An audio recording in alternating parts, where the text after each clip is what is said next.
Hi, and thank you for tuning in to today's video.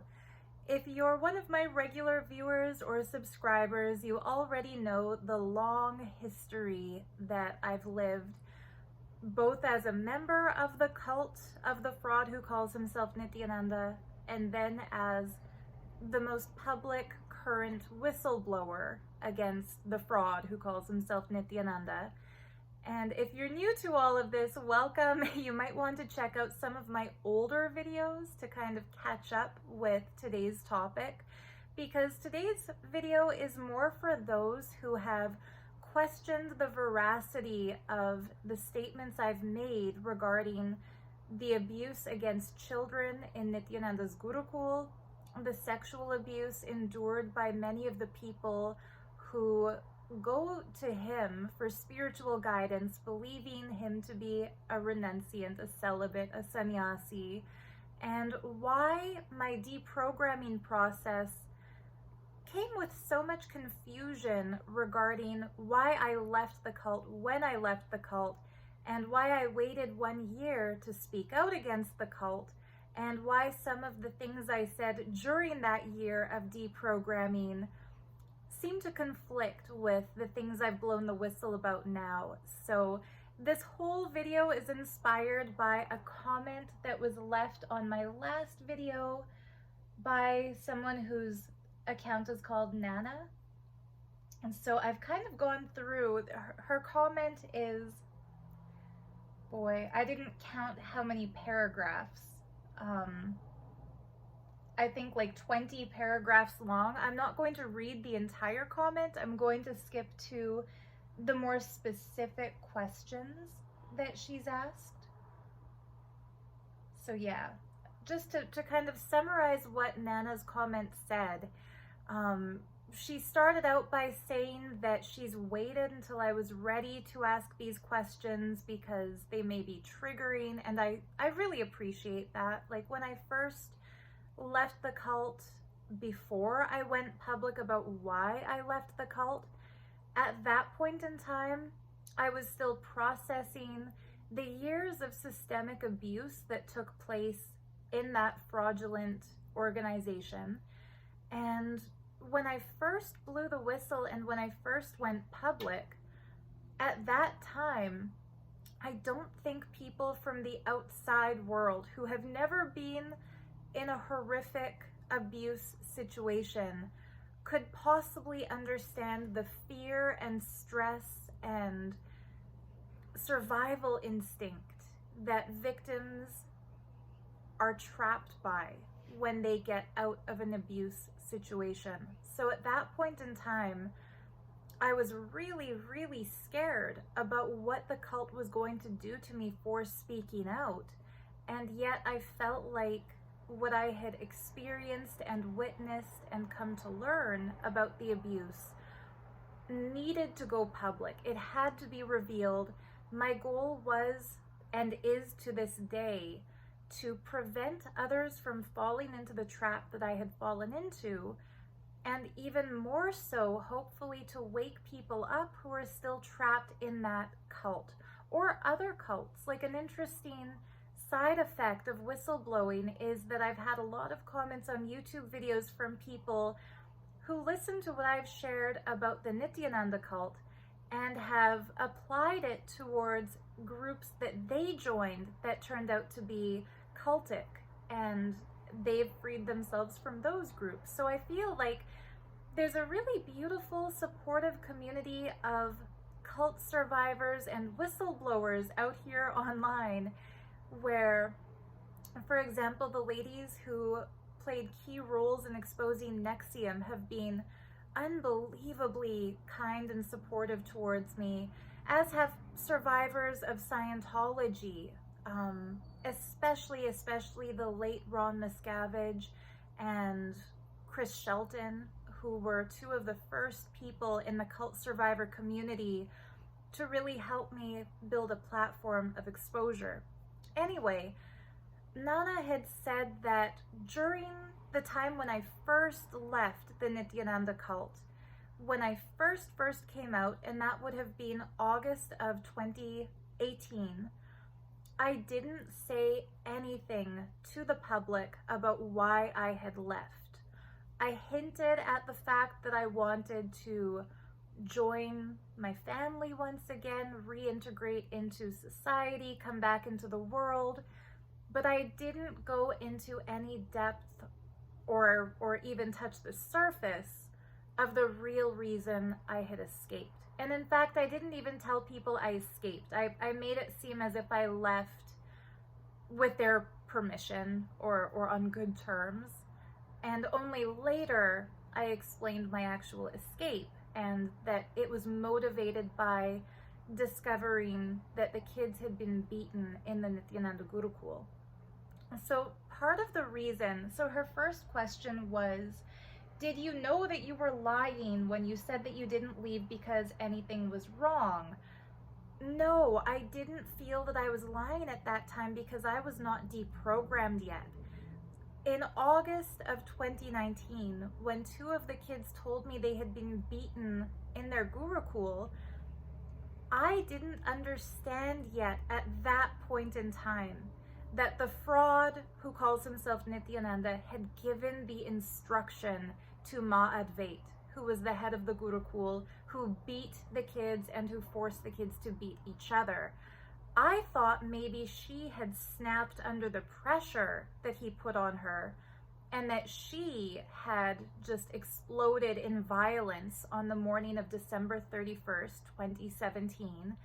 I didn't let myself believe or let my brain go to the level of admitting that she was acting under his instruction.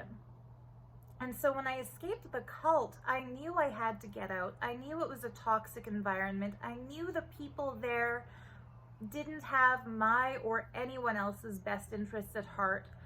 But I still believed that the fraud himself was an incarnation, and that he was good, and that all the bad shit going on in his organization was being perpetuated by bad people who were his followers. I didn't realize that he was the ultimate bad guy behind all of their bad actions. So when I said nothing bad he did made me leave, I meant that. That was my belief at that point in time. It was only more recently, like after I blew the whistle about the beatings, I found out from other kids who had been there that Ma-Advait had been instructed directly by her guru, by Nithyananda, to do those beatings. And in fact, that wasn't an isolated incident. There were multiple times when the kids were beaten. I only knew about the one, and when I first escaped, I didn't realize he was responsible for it. It took a lot of deprogramming, a lot of psychological self-examination, a lot of research about how cults operate, how the hierarchy filters instructions down. And it also took a lot of healing on my part to even be ready to talk about that kind of stuff. If somebody is in a cult, they're not in that cult because they're a bad person who wants to do bad things and the cult enables them to do bad things.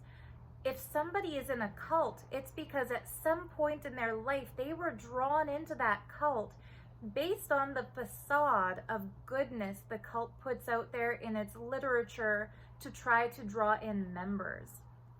For example, nobody joins Scientology because they want to give hundreds of thousands of dollars and work like a slave for an organization that's going to treat them like shit. People have joined Scientology because of the false promises Scientologists have made about how their so-called technology stack is going to improve the lives of the people who join. Similarly, when people joined the cult of Nithyananda, in my case, way back in 2009, before there was any scandal or public outcry against him, I joined because he said he was there to bring the world and initiate people into living enlightenment, and that this would raise the conscience of humanity and eliminate suffering on the planet, and that he was here to save animals from animal agriculture. And as a vegan, as somebody who loves animals and who loves people, that sounded like something I wanted to join. I considered myself a spiritual seeker. He seemed at that point in time to be very good and very humble and very caring.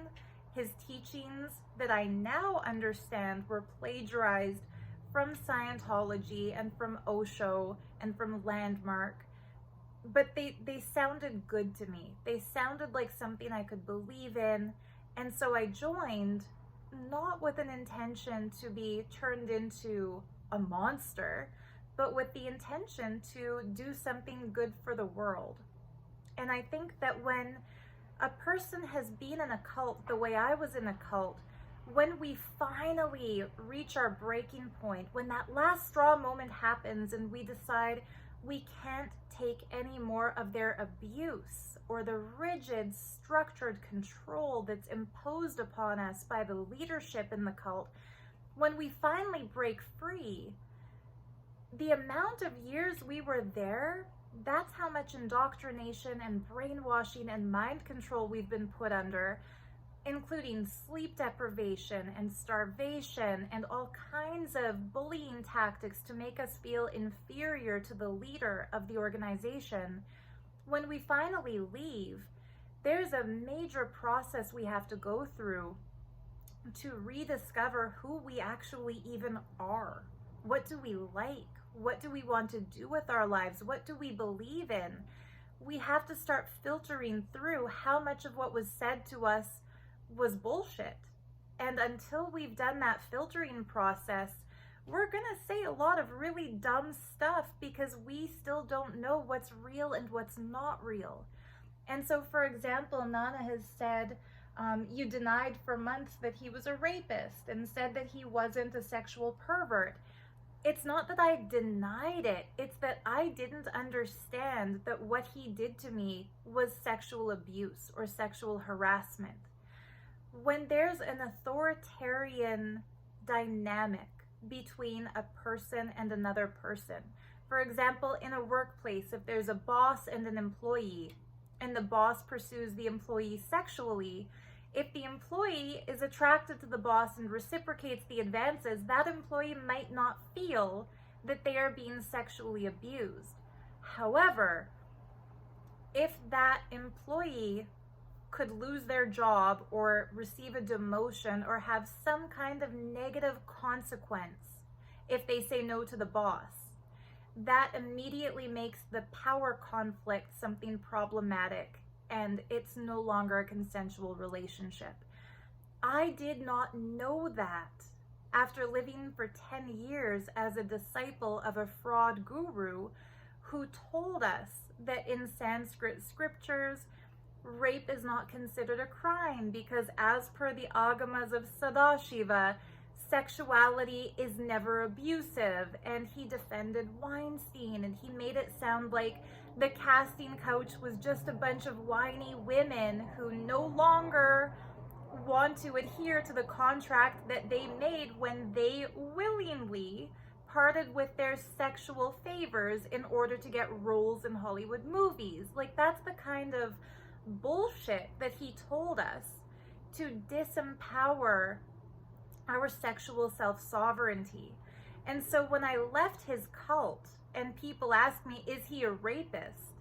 I said, no, he's not a rapist because I was not physically raped by him. He didn't hold me down, beat me up, tie me up, force himself on me in a way that was physically violent. However, he mentally coerced me into a relationship that I never would have agreed to if he had been honest about who he was and if there wasn't a power dynamic between us in which I felt that it was not my right to say no to him. There's a subtlety involved. For example, in my case, it wasn't physical sexual intercourse. It was only, and I say only not to try to downplay the abuse that he put, but just for the sake of clarity, in my case, the sexual abuse I endured was that he demanded that I send him nude photos. but it was painted as a spiritual process. He told me that I had shame and body issues built up where my self-esteem was affected by the way I looked, and that if I sent him naked pictures of myself, it would break my shyness pattern and my shame about my physical body. And so he asked for nude photos, but he framed it as a spiritual process to help me overcome my shyness, overcome my timidity about sexuality. Now, did it cross my mind that it's a little weird that a sannyasi, a self-proclaimed celibate monk, was asking for a nude picture? Of course it did. And I asked him about it directly and said, if you are an incarnation of Shiva, can't you just use some kind of X-ray vision to see through my clothing? And right now, I'm exposed to you because of your third eye power. Why do you need me to send you a physical photo? And his reply to that was that yes, as Shiva, which he pretended to be, he could use his third eye to see through my clothes and to see my naked body, but it wouldn't be as powerful as if I took the pictures and sent them to him willingly, because that makes it an act of surrender on my part, rather than an intrusion where he's looking without me giving him the permission to look. And so things were twisted in such a way that would make his victims feel like his sexual perversion and his sexual predation of them was a blessing he was giving them. If you ask somebody for a naked picture and that person has a hesitation, and then you say, please, please, please, I really want to see you, that would make it really obvious that you just want to lust after them.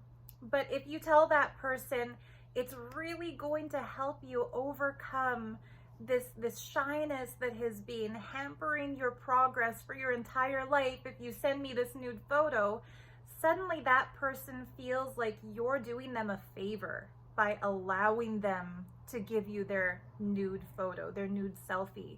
And so when I said, no, he's not a rapist, no, he wasn't, lusting after me, no, he didn't this, no, he didn't that, it's because I still hadn't deprogrammed from the layers and layers of lies that he had told me to make me believe that what he was doing was a guru's grace to a disciple, rather than a fraud, an abuser, a narcissist, a predator trapping a victim. And so when I finally blew the whistle, at that point in time, I had finally deprogrammed from the brainwashing and the mind control, and I finally understood that what he did to me was sexual harassment, and that what he did to Arti Rao was rape, and that what he did to Vinay Bharadwaj was rape, and that what he did to my friend Jordan was sexual harassment, and that what he did to many, many, many of us, including children, was sexual abuse. It's not that I used to defend him because I was okay with being a liar and then I blew the whistle for whatever reason. It's that I defended him at a time when my mind was still partially under his control.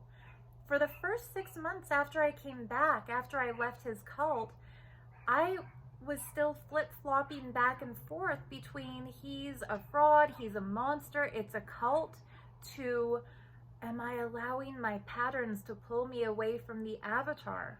The brainwashing is so deep and so intense that when somebody first leaves a cult like that, unless they're immediately put into a very good psychiatric program geared towards cult deprogramming, maybe run by a psychiatrist or a psychologist who has some background, sorry, my cat's distracting me here. Unless that person is given immediate psychiatric intervention to help them process and deprogram and clear all the confusion, they're going to be in a little bit of turmoil where they don't quite understand the extent of what was done to them. And so when I first left, yes, I knew the kids had been beaten, but I didn't know that it was the man I once considered a guru who had ordered them to get beaten. I thought it was just Ma Advait who did something bad. So I hope that clears that up. She then said, I imagine it took you a long time to admit it to yourself, but I guess I better let you answer it for yourself if you can. And by the way, to be clear, I'm not accusing you of anything. Yeah, I appreciate that. And I have had people accuse me of this. Like when I blew the whistle, one of the first things the cult did was publish a video that they spliced together of me in various stages of brainwashed delusion, defending Nithyananda, then accusing Nithyananda, and it was made to look as if my story has been changing, as in, was she lying then or is she lying now? When was she lying? And they did that because that makes people question my credibility if it looks like my story has changed. When in reality, it's not that my story has changed, it's that I now realize what was really happening, whereas back then I didn't.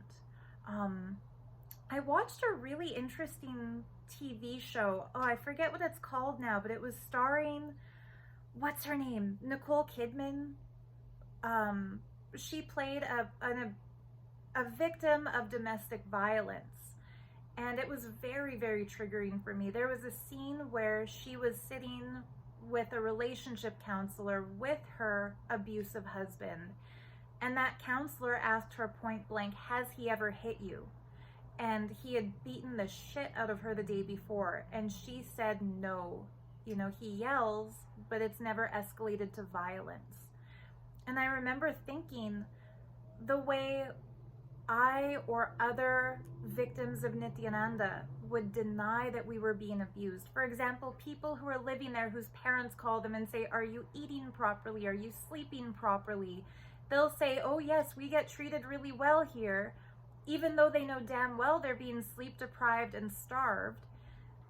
It's like you lie to protect your abuser because you believe that you and your abuser are somehow in it together.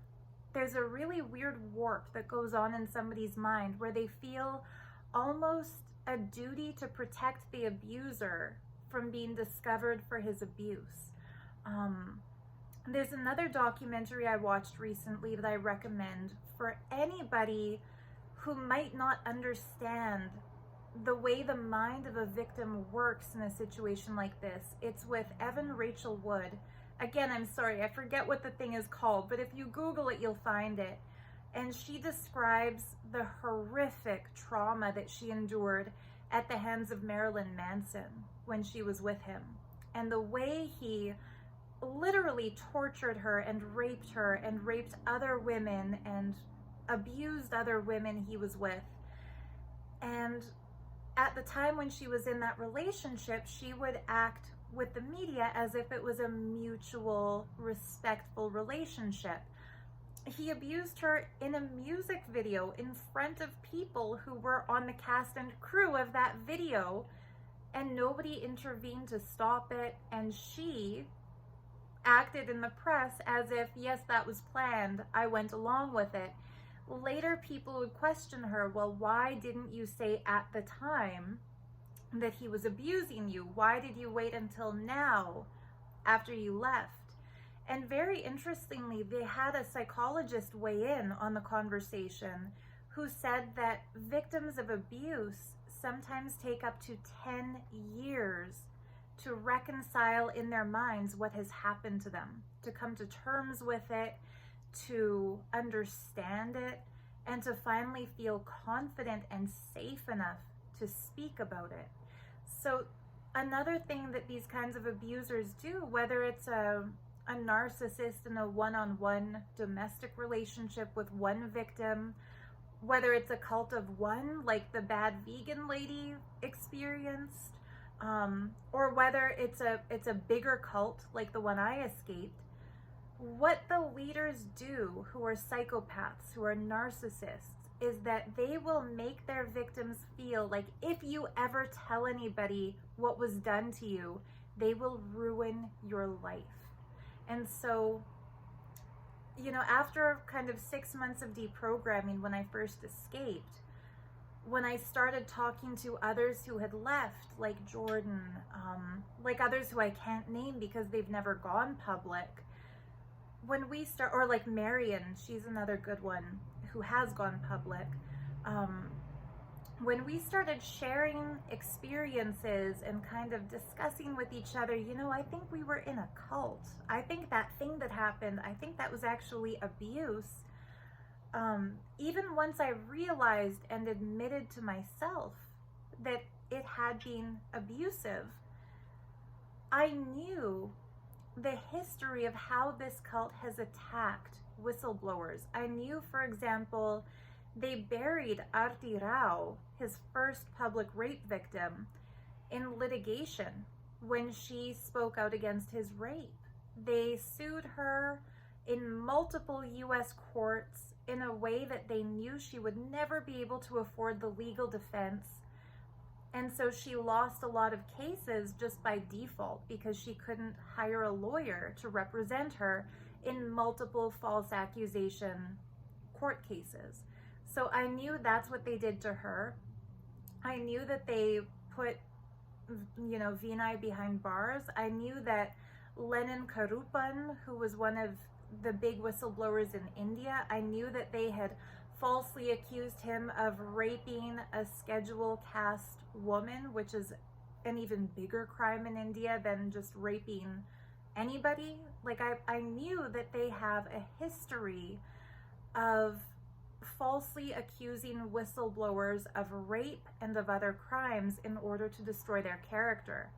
And so when I first left the cult, my first 6 months were spent deprogramming and coming to terms with what had happened to me and processing all of the stuff I personally experienced, as well as the trauma the kids had described to me from when they had been beaten.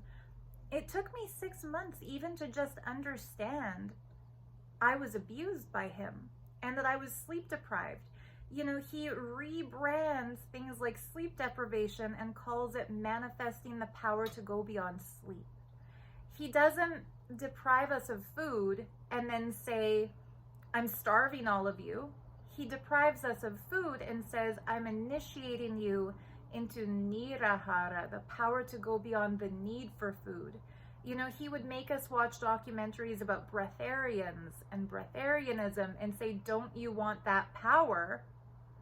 And that's how he would justify to us the fact that we weren't given food for 21 days, that we were put on a liquid-only diet, or, you know, any of the abuse he did to us, yelling at us mercilessly, calling us names, calling us failures, threatening to put us in prayaschita, which is like the Nitya equivalent of Scientology's RPF.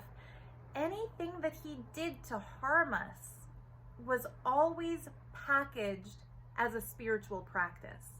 And so when I first left, I actually did think I wasn't good enough for his cult. Like, I wasn't able to handle the harshness of the lifestyle. I failed to go beyond sleep and manifest kutakesha. I still had to sleep at night. I thought that was a personality defect in me. I felt like because I still required food and wasn't a perfect breatharian, that was a defect in me. And so, of course, back in those days when I first escaped, if somebody said, did he sleep deprive you and starve you and lust after you, I would say no, because I believed he was blessing me to go beyond sleep and blessing me to go beyond food and blessing me to go beyond my power of shyness or my body shame issues. It took a lot of time to understand, holy shit, he did do all those bad things, and even worse, he made me believe that I wanted him to do those bad things by rebranding them, by packaging them as spiritual blessings. And so I think a lot of people, I saw this was done to Leah Remini too. Like, was it 2020 or one of those American news shows had done a profile of Leah Remini when Scientology and the Aftermath first came out, and it showed her on a red carpet back in the days when she was on, what was that show? King of Queens. Sorry guys, you all must be like shouting the words when I forget stuff like this, but that's what I get for speaking without a script spontaneously. For any of you who accuse me of having a script, I don't. If you want to see my laptop screen, like I've just highlighted the comment I want to reply to, that's all that's there. But anyway, yeah, when Leah Remini came out as a Scientology whistleblower, one of those people, like Diane Sawyer type people, was saying, but just 10 years ago when we asked you how you felt about Scientology, you said this. And then they cut to a roll of her on a red carpet saying, yeah, Scientology has done so many great things for me in my life. I'm so grateful to be a part of it. The auditing has taken me to a level of clarity about myself, and blah, blah, blah, bullshit, bullshit, bullshit. And they asked her, like, why were you so supportive of it then, but now you're such an antagonist? It's obvious, like, Scientology hurt your feelings, and now you're like a jilted lover attacking Scientology, which is the most stupid thing you can say to a cult survivor.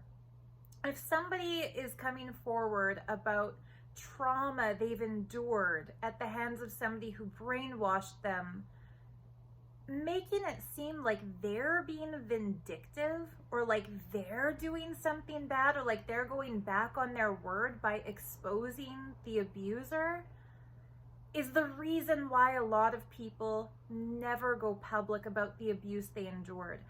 Why do you think that from the time Arti Rao and Lenin Karupan were harassed by cult members, falsely accused of rape, falsely accused of stealing internal secrets, and sued by the cult for blatantly fake allegations, why do you think that from the time they were character assassinated by the cult, destroyed in court, falsely accused of rape, why do you think that between that time and 2019 or 2018 or 19, I forget which year I went public, guys, it's been that long, but why do you think that between 2010, when Arti Rao went public, and 2019, when I went public, why do you think that for 9 years, nobody who left that organization ever came forward and spoke against it? This is why. Because when we're there, when we're brainwashed and sleep deprived and confused and googly-eyed in our belief in that fraud, they take video testimonials of us and have us say to the camera how much he's benefited our lives and how good we feel after the yoga and how exciting it is to go beyond sleep and to go beyond food, so that one day when we finally wake up and leave, if we ever go public and say he did this or that or the other to me, they can counter our whistleblowing and say, why should anybody believe you? Because here's a video of you saying Swamiji is so good, he's not a rapist, he never did this, he never did that. We know that when we go public, they will, and they did this to me too, falsely accuse us of rape. They accused me of assassination attempt. Part of the document they present to people to try to gain favor from the UN, to try to get sovereign land for him, to try to get him a refugee status that he's applying for in places like Ecuador and Haiti and Trinidad and Vanuatu. Part of that says that he's being persecuted in India and that there have been something like 80 assassination attempts. One of those is me. They claim I tried to kill him, which is bullshit. The whole time I was there with him, I was his indentured slave. I believed I owed him my life. I was an avowed sannyasi. I believed that he was my God and my guru. There's no way I would have ever believed back then that one day I would be making a video like this to expose his crimes, because I believed he could do no wrong, that he was a living avatar, that he was perfect. There have been so many people, two Mama Nishas, Jnana Swarupa Swami, leaders within his organization like Bhakta Swami, like Satchit Swami, people who were the highest of the high in his cult, who have left quietly over the years. The first Gopika Swami. There was even a woman who had the name Swarupa Priyananda before he gave me the name Swarupa Priyananda. People who have left and quietly gone back to their regular lives, quietly reintegrated to society, washed their hands of the whole Nithyananda bullshit fiasco, forgotten about all their abuse, and moved on. The reason they left and never went public is because they didn't want to be grilled the way I'm getting grilled now. They didn't want character attacks against them. They didn't want brainwashed followers of Nithyananda to falsely accuse them of rape. They didn't want to endure this. And it's not easy, guys. Like, the reason I finally broke the silence and went public about the abuse is because I felt an obligation to. I felt like it was my responsibility, having been used by him as a recruiter to draw other people into his cult. I felt like I owed it to everyone I ever encouraged to follow him or yelled at for insulting him or whatever. I felt like it was my duty to tell the truth. Not everybody has that impulse. Not everybody who leaves a cult feels like it's their duty to tell the truth. And the other thing is, those aren't bad people. I don't think, Gopal Reddy, who was Bhakta Swami, is a bad guy and that he owes it to anybody else to blow the whistle or to go public or to talk about whatever abuse he endured or however he was used to inflict abuse on others when he was in the cult. I feel like he joined the cult believing it to be a spiritual organization. Shit went down that shouldn't have. He quietly left.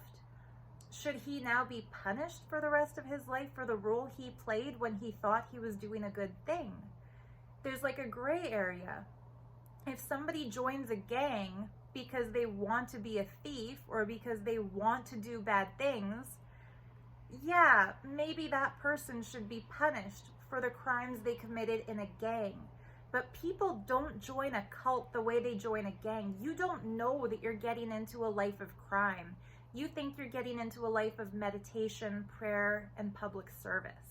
When the crimes start happening and you're told it's not really a crime, it's a spiritual technique, it's a necessity, this is something that's going to elevate humanity, you might go along with it and not even realize your involvement in a criminal conspiracy. And in this case, I'm not talking about anything I did. I'm talking about the people who are money mules for him, carrying money to Ecuador to bribe officials or carrying money to move into.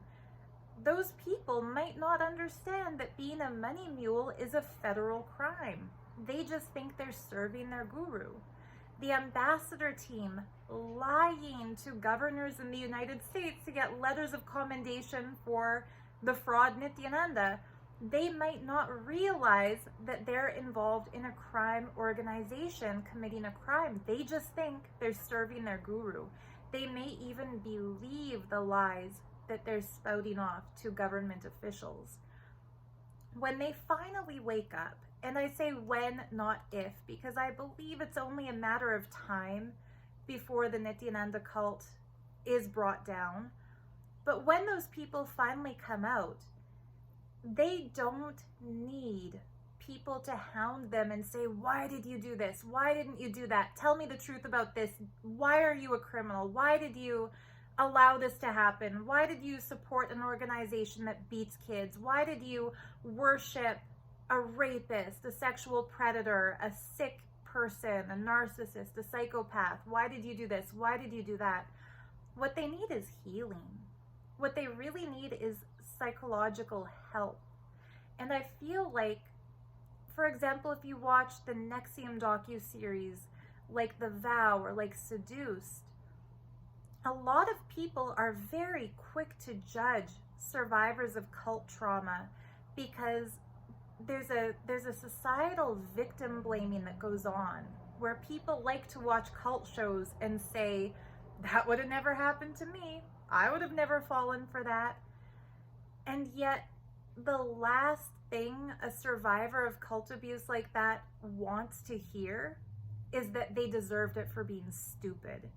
Like, just last week, Vice published a really, I'm trying to find the right word for it so as not to be too insulting towards Vice, but like a clickbaity mini video about Nithyananda as the sex guru, where they gave maybe like a 3-minute synopsis of him fleeing India to escape a rape case that was very over sensationalized, didn't delve at all into the trauma experienced by his victims. And I noticed in the comment section beneath that Vice video, people were saying things like, wow, when I was in high school and they asked me, what do I want to be when I grew up? I didn't know sex guru was an option. Ha ha ha ha ha. And that's like the top fucking comment under that video.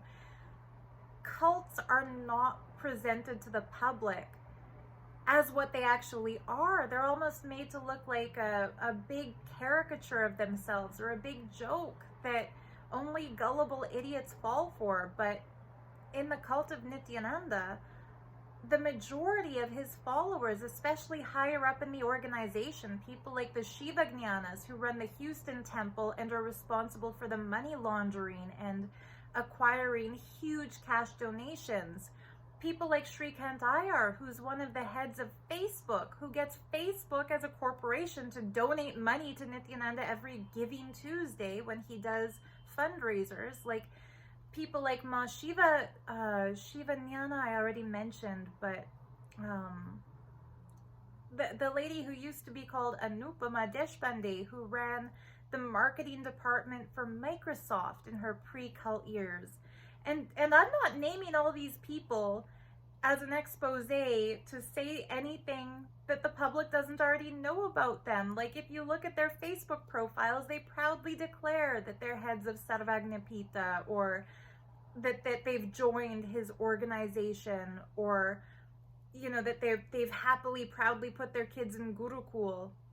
It's like, these are not idiotic people. These are good-hearted, maybe some of them know that they're crossing a line of crime, but I believe when they were recruited into the cult, they had good intentions. And now the cult is going wrong. And when Vice puts out an expose and people start commenting with silly things like, I would have never fallen for that, or how could these people be so stupid? That is never going to help the current victims escape. That's only going to make them dig even deeper into the cult, because they feel like society has rejected them for their choice. They feel, yes, my guru is being persecuted, now my religious beliefs are being persecuted, and then they'll never leave. I feel like what we need in the public sphere is an intelligent discussion about how people's good intentions have been hijacked by cult leaders and by cults, and how those people are not wrong or bad for falling victim to that type of sinister agenda perpetuated by career criminals like the fraud who calls himself Nithyananda, who has studied human behavior, who has studied the techniques of brainwashing, who has deliberately copied L. Ron Hubbard's Scientology scheme to get people to join. When somebody is a victim of a mugging, you wouldn't blame them and say, well, it's your fault for carrying cash. The same way, if somebody is a victim of a cult, you shouldn't say, well, it's your fault for having a spiritual belief, for trying to make yourself better, for trying to make the world better.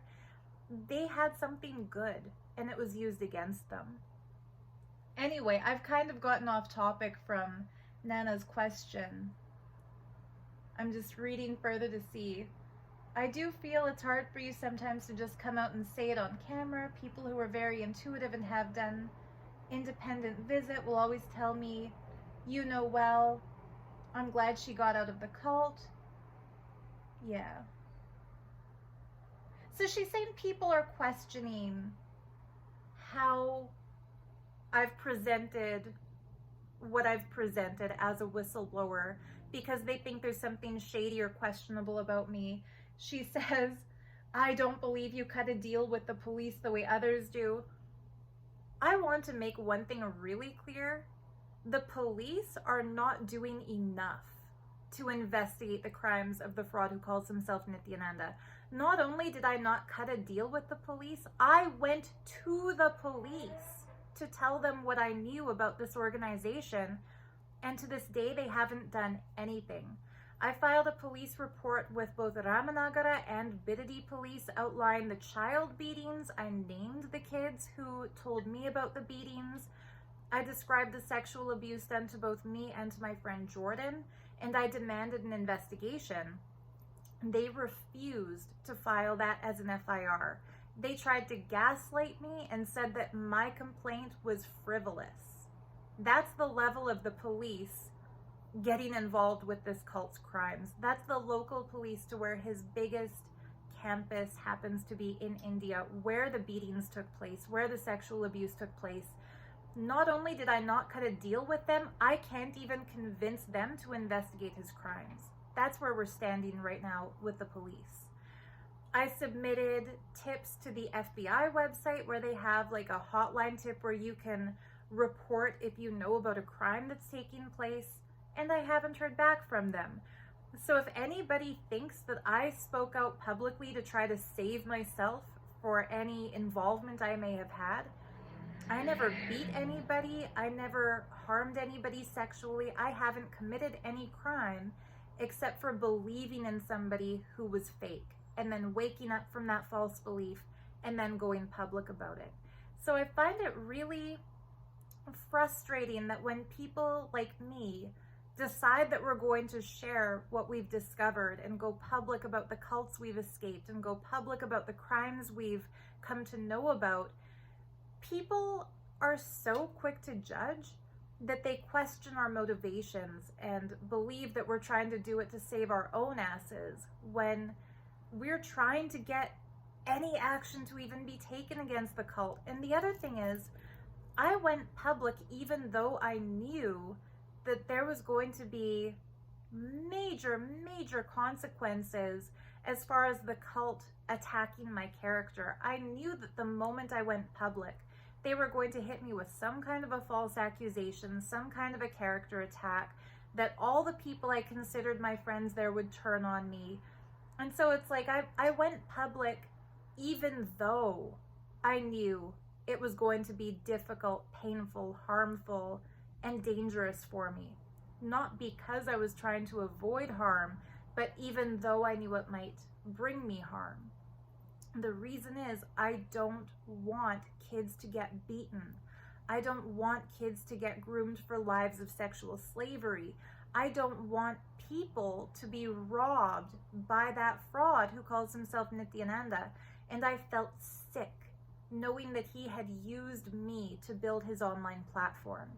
I felt repulsed by the fact that somebody who traumatized me had used me to recruit other people so he could traumatize them. And I felt like going public, speaking out, blowing the whistle was the only thing I could do to make up for what he had made me do when I was brainwashed by him.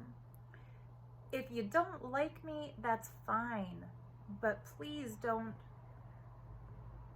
refuse to understand the scope of Nithyananda's crimes just because you don't like the person who's blowing the whistle. I think that would be ridiculous. Somebody might not like Leah Remini. That doesn't mean Scientology's good.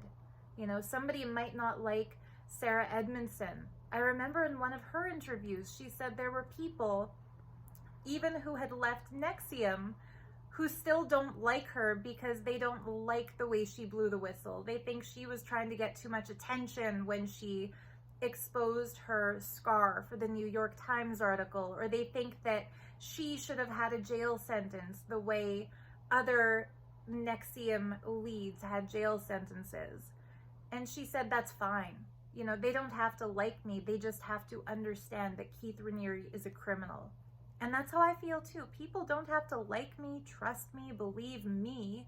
but believe the other whistleblowers who I've given a platform to when I've interviewed them on my channel. Believe Arti Rao, believe Lenin Karupan, believe the crimes took place. Do your own research and understand Nithyananda is a sexual predator. He's a pedophile. He's a rapist. He's a con artist. He's a swindler.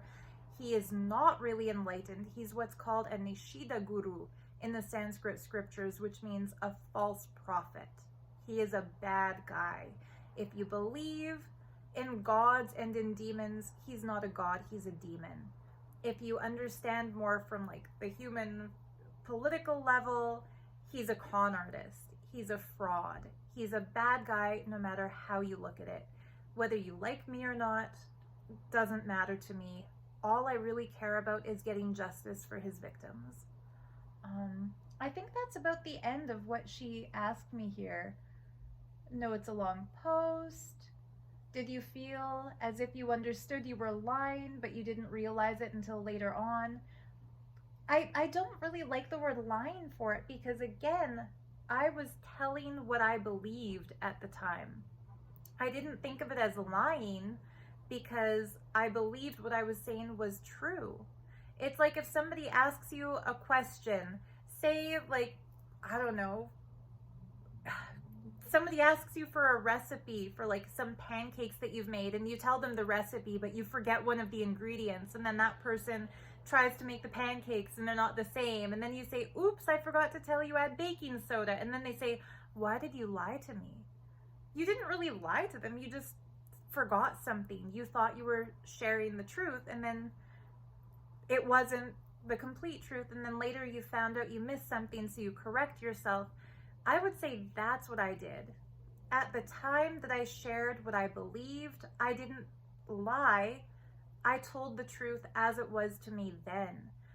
When I went through my deprogramming, when I understood the mental hijacking that had taken place, when I came out of the brainwashing fog, I did what I felt I had to do to correct the mistake I had made in the past. Now I can say it was a mistake. I was brainwashed, I was deluded, I was wrong about what I said then. But I didn't deliberately lie back then. I shared the truth as I believed it to be. And now I've updated that based on my new information, new understanding, new deprogrammed mental clarity. So, yeah, then she says, thank you, really thank you. I did my best to express things in a way that wouldn't hurt your feelings or offend you. Please do forgive me if I did in any way. All the best. No, I understand, Nana. And I also understand, like she said in her question, that she wanted to ask all of this because other people have brought it up and I've never really addressed it in a video. I've maybe commented here or there as replies to people's comments, but no, I understand your motivation wasn't to call me a liar or be offensive or make me feel guilty or whatever. I understand you just want to understand what I went through. And I think it introduced the topic of deprogramming really well, because I think a lot of cult survivors go through with something similar to what I went through, but maybe not as publicly. A lot of my friends who have escaped the Nithyananda cult have told me they left the cult, but they still haven't told their parents or their friends or their siblings or their whoever it might be that they were abused, because they remember telling those relatives or friends that their lifestyle there was great, that they loved it, that they were well treated, and they're already dreading the conversation where their people in their lives are going to say to them, well, why did you tell me things were great and now you're telling me it was that bad? Why didn't you tell me sooner? Why didn't you come out? Why this? Why that? Cult survivors really dread coming forward with the truth of what happened to them, because they know people are going to start challenging them based on what they had said in a brainwashed state. And it really hinders the deprogramming. It really makes it hard for a lot of people to really get clear about their lives, because they're still sensitive, they're still vulnerable. They finally just realized it's not really guru droha or a crime against consciousness to tell the truth. the last thing they need is to tell the truth and then to be questioned about something they said back when they believed in something different. So I hope this has kind of shed some light on the topic, brought some clarity to it. If you have a friend or a loved one who's in the cult of Nithyananda or who has recently escaped the cult of Nithyananda, and you don't understand why they're not speaking out yet, why maybe the statements they're making now don't mesh with the statements they made at a time when they were brainwashed, I hope it helps you kind of understand the mental process they're going through and maybe give you some patience or some compassion for what they're dealing with. Because a person who is brainwashed will say whatever the brainwasher tells them to say, and they'll believe it. And when they deprogram, when they get their lives back, when they get out of that, and then they start realizing what actually happened to them, coming to terms with their truth, speaking about their truth, people should understand that what they used to say wasn't necessarily a lie, but was a delusion. It's like if you have a really vivid dream and you're waking up from that dream, but you're not really fully conscious in reality yet, and you still think a tiger is chasing you, or that a loved one has died, or that you're falling off a cliff. Until you open your eyes and you're fully awake again, that dream will feel very, very real. And that's what brainwashing feels like. Until you're deprogrammed, all the crap that you were made to believe when you were brainwashed feels very, very real. And so you might talk about it as if it's true, not because you're lying, but because you believe something stupid. And I can look back at myself now and understand what I believed when I was brainwashed was stupid.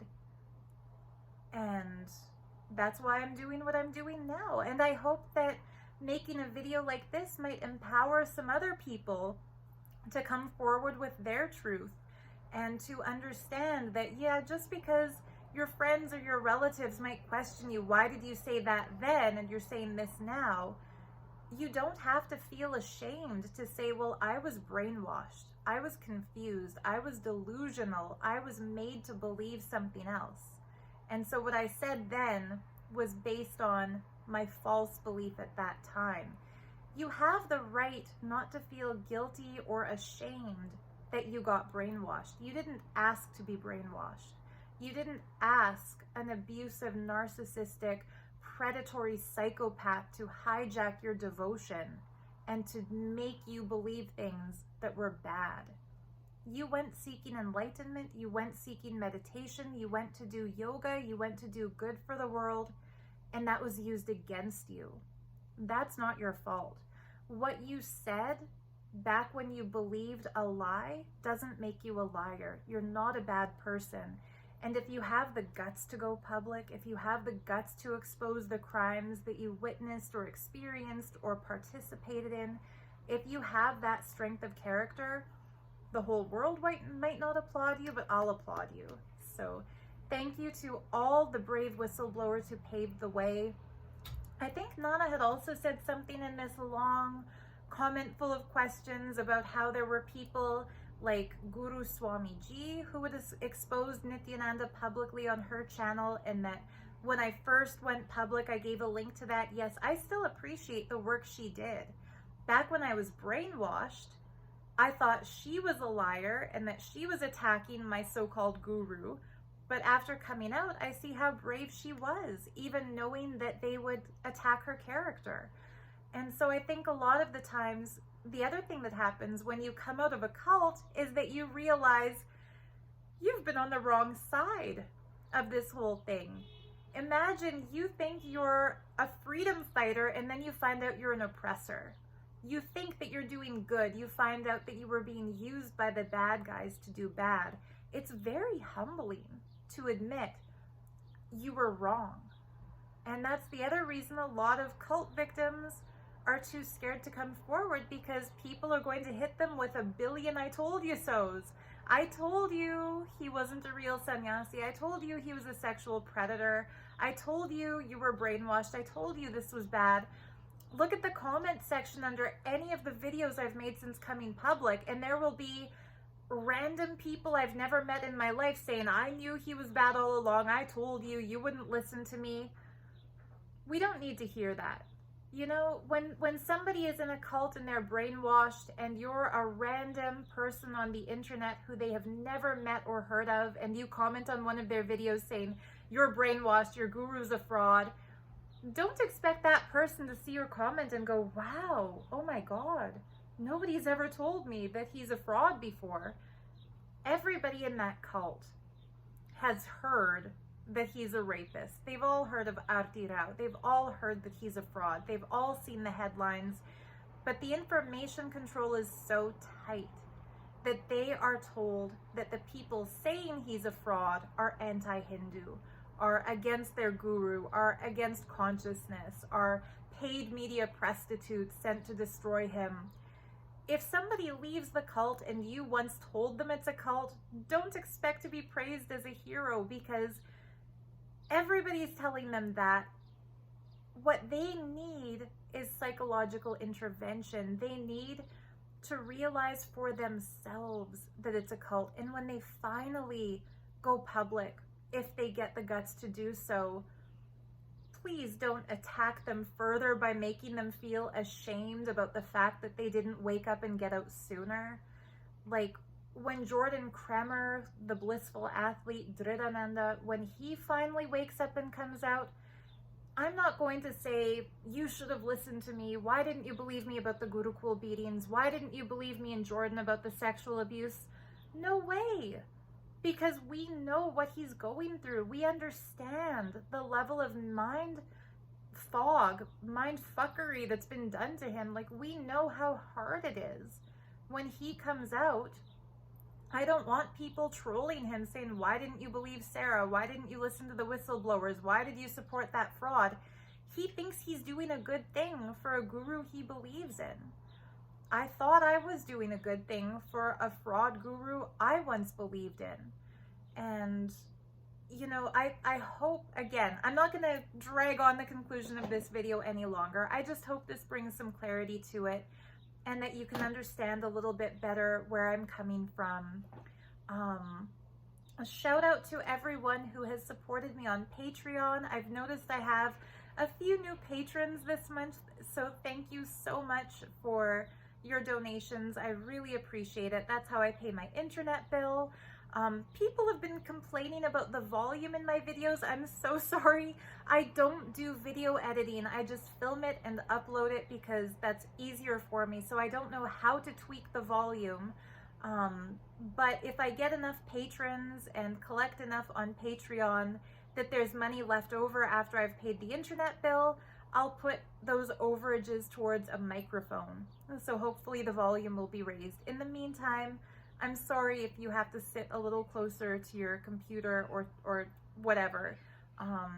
But yeah, thank you to my patrons. Thank you to everyone who supports my Etsy shop. I think the next video I do is going to be a tarot video, my first of the month for May. I like to do a tarot reading the first of every month. And the reason I mention that in a video like this about something serious is that another thing that really helped me in my deprogramming process was reintroducing myself to the things I loved before I became brainwashed, before my mind was rigidly controlled by a cult. Things like crafting, like I've made a couple of junk journals that I've posted on my Etsy journal shop. This one's new. I haven't done the flip through video for it yet. This one I did last week, a flip through video. But I've had people, there was a Hollywood team who wanted to do a docu-series about Nithyananda a year ago, and one of them actually told me that I shouldn't talk about my Etsy shop or show, you know, the jewelry that I make in my YouTube videos because it's distracting from the real issue. And that messed me up for a while because it made me feel guilty for having an interest, a job. Like, dude, I make my living, I pay my rent selling jewelry on Etsy. So if I'm not supposed to use my YouTube channel to promote it, where am I supposed to promote it? How am I supposed to pay for cat food and vet bills and internet and stuff? So I think another thing, when somebody is going through the deprogramming process, if they want to like lay down and watch Netflix, or, you know, eat some vegan pizza, or make a craft, or binge watch YouTube videos about whatever, don't guilt them and make them feel like they should be focusing 100% of their time to fighting the cult. They've already been in a position where they dedicated 100% of the time to obeying the cult leader. The last thing they need now is to feel like it's wrong to have hobbies and interests and a life. I think that for me, journaling helped me deal with all the emotions I was processing, and helped me to deprogram, and helped me rediscover the good things about life. So yeah, don't shame a cult victim for moving on from the cult. That's what we're supposed to do. And then if while moving on, people also want to go public and speak out, please don't make them feel ashamed of the fact that it took them time to come to that point, of the fact that they were confused before they reached that point, or of the fact that they once said something different back when they were brainwashed. And with that, I'll cut the video. If you like the jewelry that I've made, like this super long lapis lazuli necklace I've wrapped up as a bracelet, I made that yesterday. That's my new design. Or if you like the journals, or if you do want to contribute on Patreon, thank you if you do. The links for those will be in the video description. Meanwhile, thank you for watching this whole long video. If you did, it means you support our effort to expose this fraud guru and to bring justice to his victims, and to help the kids who I think need help more than anybody else because their parents are still brainwashed. So thank you for caring. Thank you for your interest. And especially thank you if you support my work either on Etsy or on Patreon. So much love. If you're into the tarot readings, I look forward to reading cards for you on the 1st of May. Much love. Enjoy your life. Enjoy your freedom. Cherish your freedom. Not everybody has that. And bye for now.